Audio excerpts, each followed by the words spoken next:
seen Khamzat Chimaev fight at welterweight. We see him fight at middleweight. Is he someone that if he says, hey, I want to fight at light heavyweight, we'd see him fight at light heavyweight? I'd like to see him defend his title at at a weight first. Yeah, I'd like to see him defend his title before he talks about jumping around from, you're going to keep going up in weight divisions without defending.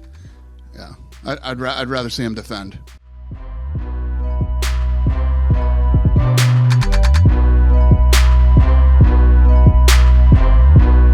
You have obviously made the case for the Khamzat fight. I feel like it's probably one of the biggest fights in the division. Yeah, no, I mean, nobody who wants to see fucking two little go-fuckers go at it. You want to see a real fucking American fight this little Chechnyan fucking whore in American soil.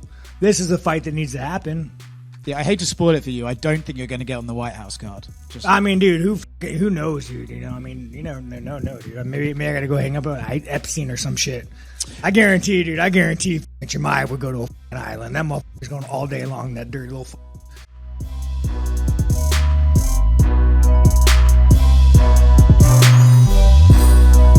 Alex Pereira teasing potentially going up to heavyweight. Do you want to see him compete at heavyweight, or do you want to see him defend the light heavyweight title in his next match? Well, he's one of those guys that that always steps up, does whatever we need him to do. Whatever that guy wants to do, we would work with him.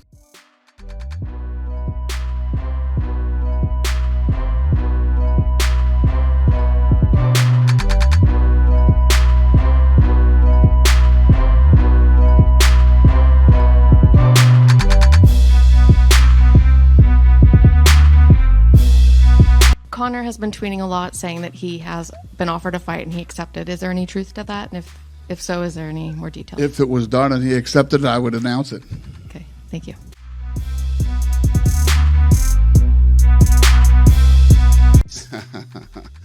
Well, I think you saw this week, I am really beating up babies. Is there a bigger pussy than Eddie Hearn? He was quite upset that Conor Benn left him. Is there a bigger pussy than Eddie Hearn? This guy's supposed to be your friend. You're fucking crying. He made more money. He's going to make more money, and he had the right to match it. He could have matched it. I think he said he tried, and Conor Benn wouldn't return his calls. What a crock of shit. Yeah. We're literally beating up babies.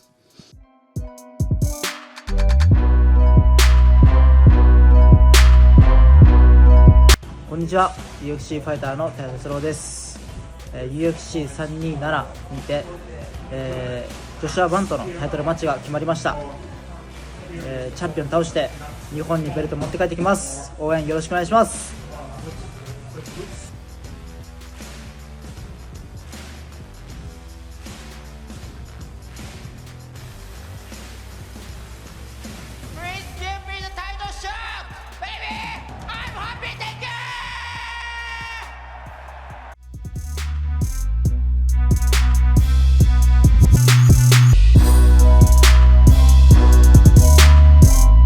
Ronda said she approached you to have that fight, then she said that it didn't work out and maybe financial reasons were because of that under the new Paramount era. Are you disappointed not to be hosting that fight, and are you happy to see Ronda return to MMA? Yeah, you know, her and I have been talking about this since last year, and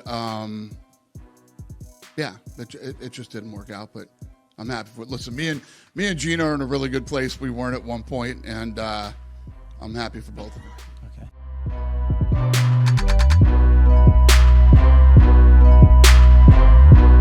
Absolutely. It was recognition from the crowd because the UFC fans are just incredible.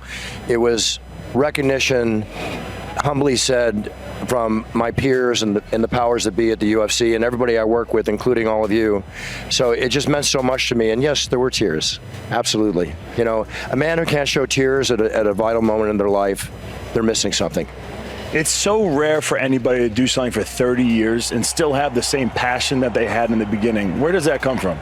You know, when I stepped in the octagon 30 years ago, obviously, again, my evolutionary process, things have changed, the way I announce, the way I move, and everything else. But I will tell you truth to date today. Every night I walk in that octagon, I have to prove to myself, to you, to the fans, the powers that be, everybody watching, and especially to the fighters, that I deserve to be there and share that moment and roar them and enhance that moment for them as best as possible. I always say the show is not about me, because it's not. It's about the fighters and it's about the fans, and that's what we're here to do. But I have to prove to myself, and the moment that I don't have that passion and the moment that I physically and mentally can't do it the way I want to do it, that's when the time would be for me to retire. But you know what?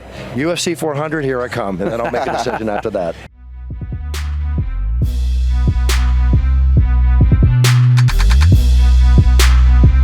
What he says during media day and things like that, that doesn't affect your booking of him, right? You are still happy to put him in those? It's a nightmare.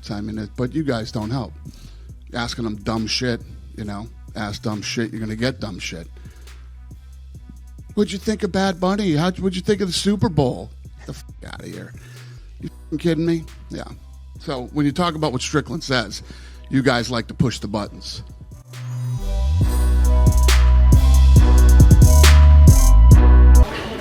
Be nice. No. If you sparred him, no. He gets a little bit. Yeah.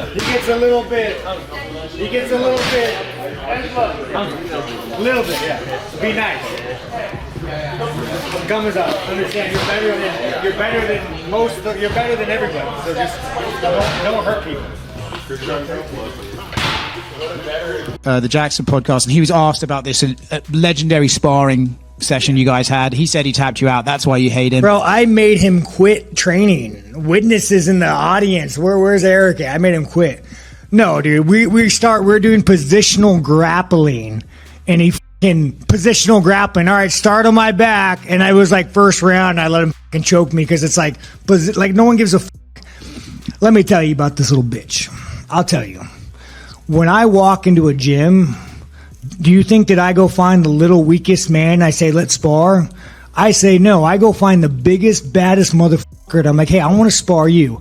Every time Chimaev would walk in the gym, he would pick the smallest, lowest level pro and say, but he looks like my opponent. You're beating the fuck out of this. And this is a true story. You guys could back me up, my team. He would pick the smallest guy. Chimaev's a fucking bully. And if you notice what he does in the division, he just runs and fucking hides. Oh, now I want to go to 205 and fight fucking Yuri, who's not even the fucking champ, dude. You just run and fucking hide. You did it when you train with us, and you're doing it in the fucking division.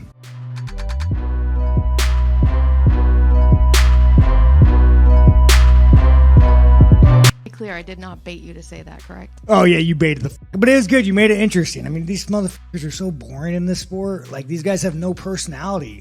You got Colby, the pretend Republican, but like, who's really like entertaining? You got Chimaev, the fucking go fucker. Like, who's really entertaining in this division?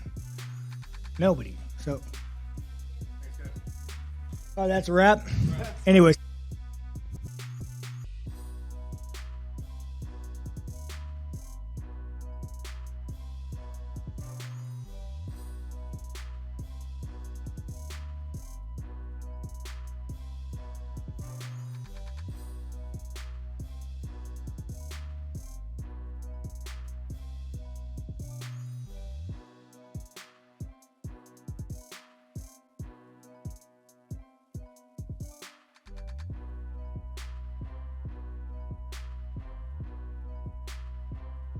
Thanks, guys. Oh, that's a wrap? Anyways, wait, I got one for Smo. It ain't a wrap, dog. Relax. UFC motherfucker. What's up, Smo? I gotta ask you this. You stopped the guy with the 8-fight win streak. Do you feel like Sean Strickland did enough to get the next title shot in the middleweight division? Yes, I don't think this thing works. I'll stand up. Yes, Judge, enough. Listen, you don't want to see any of these motherfuckers fight that little Chechen whore. You want to see the last American in this sport going that guy up, and that's what's going to happen. What did Sean Strickland do to beat Khamzat Chimaev inside? Anything I fucking want, dude. Anything I fucking want, dude. I'll bring a fucking go. You'll get distracted. Anything I fucking want.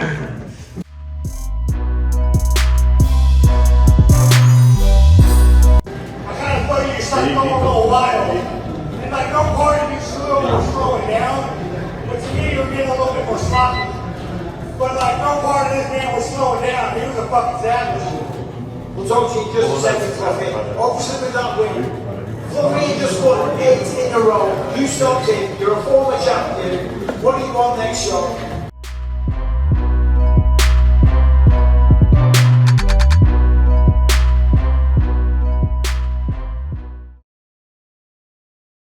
two little go fuckers go at it. You want to see a real American fight this little Chechen whore in American soil.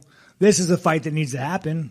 I mean, dude, who knows, dude? You know, I mean, no, dude. Maybe I got to go hang up on Epstein or some shit. I guarantee Chimaev would go to a island. That motherfucker's going all day long, that dirty little